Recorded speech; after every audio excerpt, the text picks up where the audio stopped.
Assalamualaikum warahmatullahi wabarakatuh. Dan kali ini bersama saya Lutfi Dita Prameswari.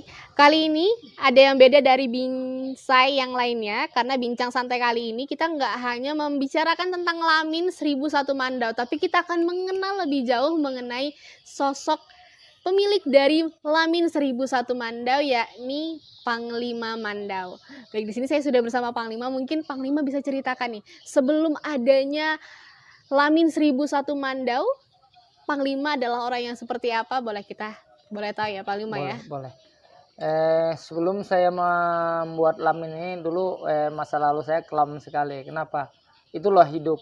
Kita tidak tahu alur hidup, nasib membawa kita harus begini-begini. Kalau kita tahu nasib kita, mungkin kita tidak akan berbuat yang macam-macam atau gimana. Tapi takdir namanya. Masa lalu saya sangat kelam sekali. Kenapa? Saya waktu itu besar-besarnya di dunia hitam. Jadi senang bertualang, senang berkelahi. Bahkan saya sampai jadi preman yang terkenal dulu di Samarinda ini. Apalagi daerah Jambayan, saya sangat menguasai sekali. Kalau ditangkap udah sering sekali, tidak hitungan itu. Nah, karena itu tadi saya hobi kelahi orangnya. Saya selalu kelahi. Sehari-hari saya itu hampir kelahi terus. Tidak di pasar, tidak di jalanan, tidak di warung, di mana-mana. Jadi orang sudah mengenal sosok saya, tidak di perusahaan. Semua sudah mengenal sosok saya itu. Jadi selalu ribut. Karena saya dulu salah satu di tim 13 itu ujung tombak preman di tim 13 itu. Jadi saya ujung tombaknya. Yang salah satu ditakuti orang. Nah, itu. Karena saya dulu, kalau dulu orang lihat saya terlalu lama pasti saya pukuli sudah. Iya. Nah, begitu saya masuk warung, orang nanti pelan-pelan ditambang itu satu persatu keluar. Karena malas bermasalah sama saya.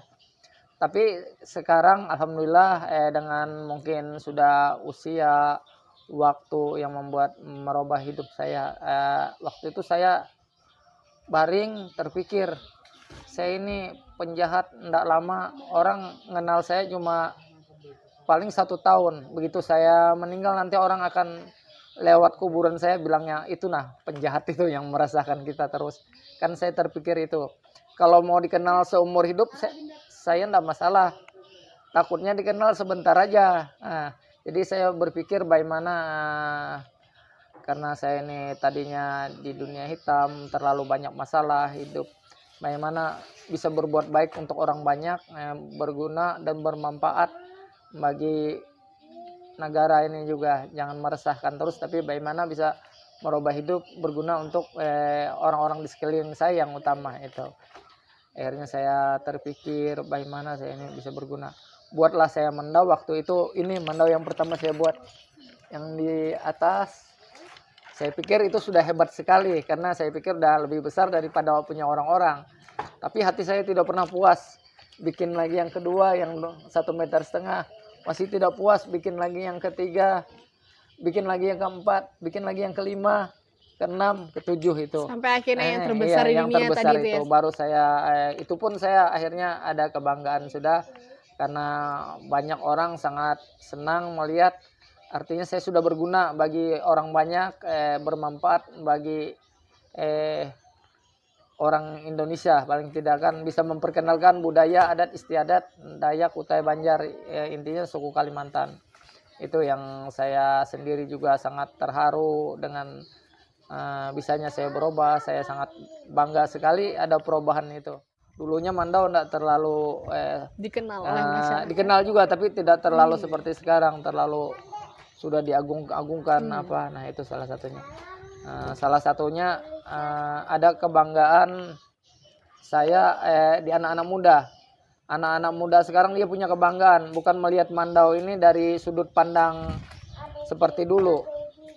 Sudut pandangnya senjata tajam yang dulu di sudut pandang mereka dibikin bertani, berladang untuk nebang pohon. Kalau sekarang mereka punya kebanggaan. Punya kebanggaan tersendiri, punya Mandau terbesar, suatu sejenis ikon gitu. Nah, jadi ada kebanggaan tersendiri. Jadi untuk anak-anak muda yang lebih bangga lagi saya karena bisa memperkenalkan budaya khas Kalimantan, itu yang salah satunya. Jadi selama 4 tahun ini saya sudah jauh sekali berubah. Kalau dulu orang takut mendekat saya, sekarang kalau saya duduk di warung, warungnya penuh. Bahkan orang warung berharap saya duduk di warung agar warungnya penuh. Kalau dulu saya duduk di warung, orang pasti boleh tanya. Mereka nyumpah dalam hatinya. Wah, datang lagi nih Pada takut bajingan semua nih. ya Bang Lima ya. Orang takutnya ndak buru-buru persatu-persatu meninggalkan saya karena takut saya tersinggung kan itu.